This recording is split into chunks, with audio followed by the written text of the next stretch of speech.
Hello guys, welcome back to my channel. ಹೇಗಿದ್ದೀರಾ ಎಲ್ಲರೂ? Hope ಎಲ್ಲ ಚೆನ್ನಾಗಿದ್ದೀರಾ ಅಂತ ಅನ್ಕೊಳ್ತೀನಿ. ನಾನು ಕೂಡ ಅಷ್ಟೇ ತುಂಬಾ ಚೆನ್ನಾಗಿದ್ದೀನಿ. ಎಸ್ಪೆಷಲಿ ನಮ್ಮ ಪ್ರೆಗ್ನೆಂಟ್ ಲೇಡೀಸ್ ಹೇಗಿದ್ದೀರಾ? ಹೋಪ್ ಎಲ್ಲ ಚೆನ್ನಾಗಿದ್ದೀರಾ ಅಂತ ಅನ್ಕೊಳ್ತೀನಿ.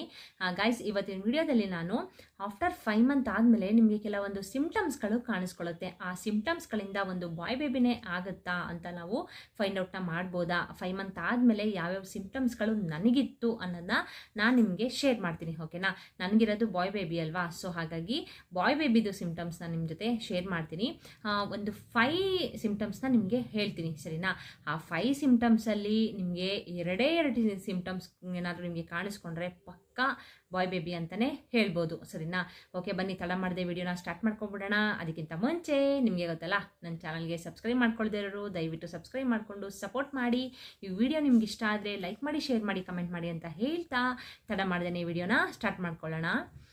ಗೈಸ್, ಏನಪ್ಪ ಅಂತಂದರೆ, ಈಗ ಪ್ರೆಗ್ನೆನ್ಸಿ ಜರ್ನಿನಲ್ಲಿ ತುಂಬ ಜನಕ್ಕೆ ಕೆಲವೊಂದು ಅಂದರೆ ಎಲ್ಲರಿಗೂ ಕೂಡ ಸಿಂಪ್ಟಮ್ಸ್ಗಳು ಇದ್ದೇ ಇರುತ್ತೆ, ಸರಿನಾ?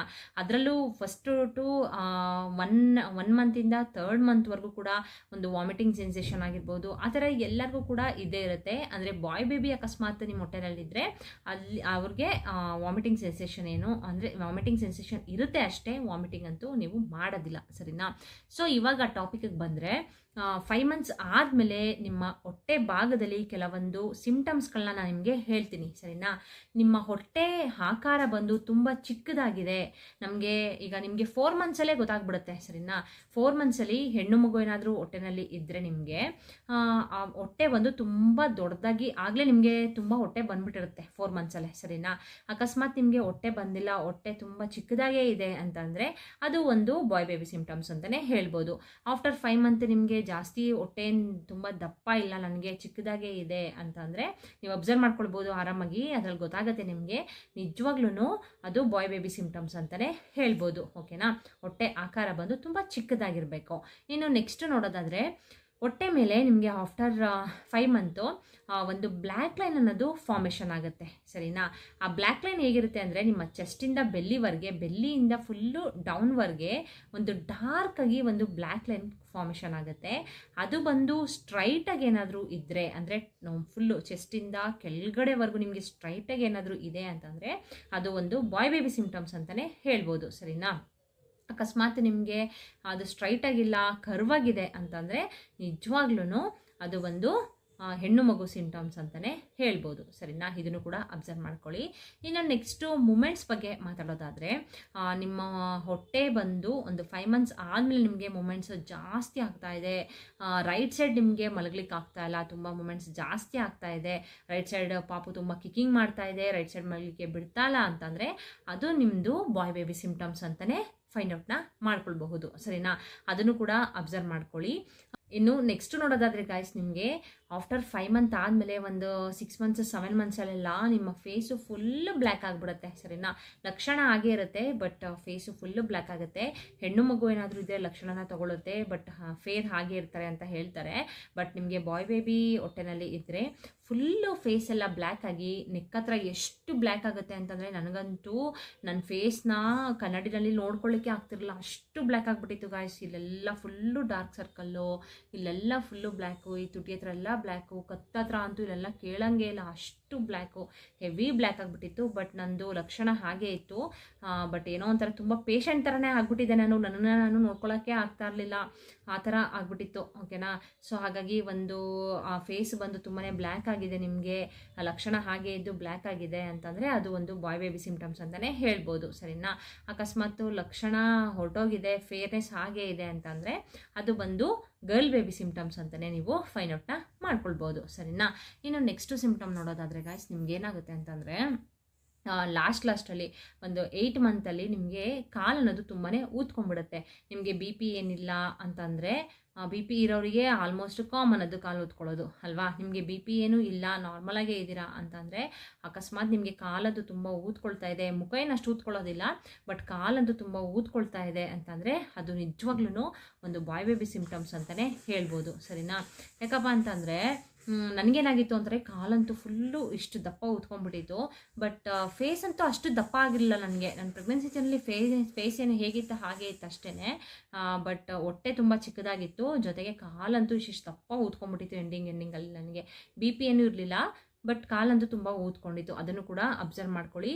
ಇಷ್ಟು ಸಿಮ್ಟಮ್ಸಲ್ಲಿ ನಿಮಗೆ 2 ಸಿಮ್ಟಮ್ಸ್ ನಿಮಗೆ ಇದ್ದರೆ ನಿಮಗೆ ಒಂದು ಬಾಯ್ ಬೇಬಿನೇ ಆಗುತ್ತೆ. ಓಕೆನಾ ಗೈಸ್? ಹಾಗೆ ಇನ್ನೊಂದು ವಿಷಯ ಹೇಳಲಿಕ್ಕೆ ಇಷ್ಟಪಡ್ತೀನಿ. ಯಾವ ಮಗು ಆದ್ರೇನು ಎರಡೂ ನಮ್ದೇ ಅಲ್ವಾ? ಒಬ್ಬರು ಕಮೆಂಟ್ ಮಾಡಿದ್ರು, ಹಾಗೆ ನಾನು ಪ್ರತಿಯೊಂದು ವಿಡಿಯೋದಲ್ಲೂ ಕೂಡ ಅದನ್ನೇ ಹೇಳ್ತೀನಿ. ಯಾವ ಮಗು, ಗಂಡು ಮಗು ಆದ್ರೇನು ಹೆಣ್ಣು ಮಗು ಆದ್ರೇನು ಎರಡೂ ನಮ್ದೇ. ದೇವ್ರು ಕೊಟ್ಟಾಗ ನಾವು ಇಸ್ಕೊಬಿಡ್ಬೇಕು. ಓಕೆನಾ? ಕೊಟ್ಟಿದ್ನು ಕೂಡ ನಾವು ಇಸ್ಕೊಬಿಡ್ಬೇಕು, ಕೊಟ್ಟಾಗ ನಾವು ಇಸ್ಕೊಬಿಡ್ಬೇಕು, ಬೇಡ ಅಂತ ಹೇಳ್ಬಾರ್ದು. ಯಾಕಂದರೆ ಸುಮಾರು ಜನ ಪ್ಲಾನಿಂಗ್ ಎಲ್ಲ ಮಾಡ್ಕೊಂಡ್ಬಿಡ್ತಾರೆ, ಆಮೇಲೆ ಮಗು ಆಗ್ತಾರ ಅಂತ ತುಂಬಾ ಸಫರ್ ಪಡ್ತಾರೆ.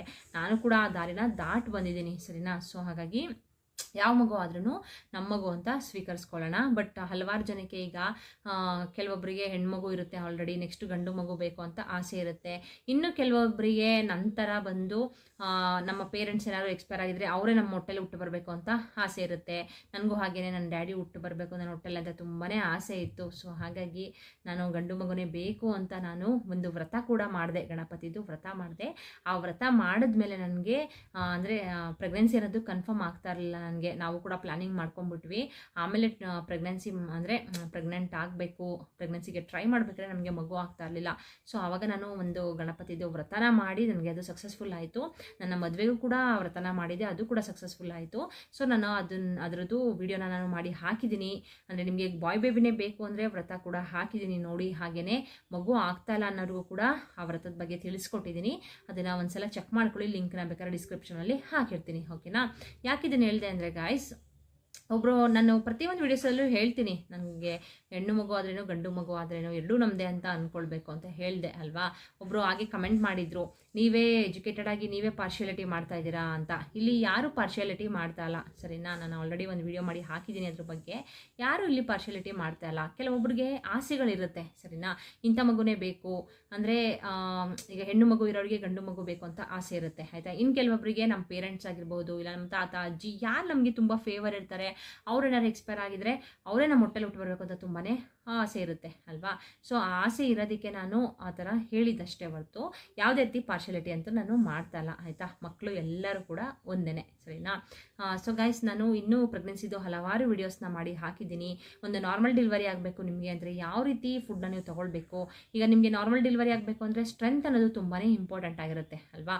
ಆ ಸ್ಟ್ರೆಂತ್ ಬರಬೇಕು ಅಂದರೆ ನಿಮಗೆ ಯಾವ ರೀತಿ ನೀವು ಫುಡ್ಗಳನ್ನು ತೊಗೊಳ್ಬೇಕು. ಹಾಗೆಯೇ ಒಂದು FHR ಆ್ಯಂಡ್ ಪ್ಲೆಸೆಂಟಾ ಮುಖಾಂತರ ಒಂದು ಬಾಯ್ ಬೇಬಿನೇ ಆಗುತ್ತಾ ಗರ್ಲ್ ಬೇಬಿನೇ ಆಗುತ್ತಾ, ಯಾವ ಬೇಬಿ ಆಗುತ್ತೆ ಅಂತ ಫೈಂಡ್ ಔಟ್ನ ಮಾಡ್ಬೋದಾ, ಅದನ್ನು ಕೂಡ ನಾನು ಒಂದು ವಿಡಿಯೋನ ಮಾಡಿ ಹಾಕಿದ್ದೀನಿ. ಅದನ್ನು ಕೂಡ ಒಂದ್ಸಲ ಚೆಕ್ ಮಾಡ್ಕೊಳ್ಳಿ. ಹಾಗೆಯೇ ಕೆಲವೊಬ್ಬರಿಗೆ ಮಕ್ಕಳಿಗೆ ಕರುಳಬಳ್ಳಿ ಅನ್ನೋದು ಸುತ್ಕೊಂಡ್ಬಿಟ್ಟಿರುತ್ತೆ, ಸರಿನಾ? ಅದು ಯಾಕೆ ಸುತ್ಕೊಳ್ಳುತ್ತೆ, ಅದು ಪ್ರಾಬ್ಲಮ್ಮಾ, ನಾರ್ಮಲ್ ಡೆಲಿವರಿ ಆಗುತ್ತಾ ಆ ಥರ ಸುತ್ಕೊಂಡಿದ್ರೆ, ಅದನ್ನು ಕೂಡ ನಾನು ಒಂದು ವಿಡಿಯೋ ಮಾಡಿ ಹಾಕಿದ್ದೀನಿ. ಹಾಗೆಯೇ ವ್ರತದ ಬಗ್ಗೆ ಕೂಡ ಹಾಕಿದ್ದೀನಿ. ಇದ್ರ ಎಲ್ಲಾದ್ರೂ ಪ್ರೆಗ್ನೆನ್ಸಿ ವಿಡಿಯೋಸ್ ಆಗಿರ್ಬೋದು, ವ್ರತ ಆಗಿರ್ಬೋದು, ಎಲ್ಲಾದ್ರದ್ದು ನಾನು ಲಿಂಕ್ನ ಡಿಸ್ಕ್ರಿಪ್ಷನಲ್ಲಿ ಶೇರ್ ಮಾಡ್ತೀನಿ. ಅದನ್ನು ಒಂದ್ಸಲ ಚೆಕ್ ಮಾಡ್ಕೊಳ್ಳಿ, ಸರಿನಾ? ಓಕೆ ಗೈಸ್, ಇವತ್ತಿನ ವಿಡಿಯೋ ನಿಮಗೆ ಯೂಸ್ಫುಲ್ ಆಯಿತು ಅಂತ ಅಂದ್ಕೊಳ್ತೀನಿ. ನೋಡಿ ಅಬ್ಸರ್ವ್ ಮಾಡ್ಕೊಳ್ಳಿ, ನಿಮಗೂ ಒಂದು ಕ್ಯೂರಿಯಾಸಿಟಿ ಅನ್ನೋದು ಇದೇ ಇರುತ್ತೆ ಯಾವ ಬೇಬಿ ಅಂತ, ಸರಿನಾ?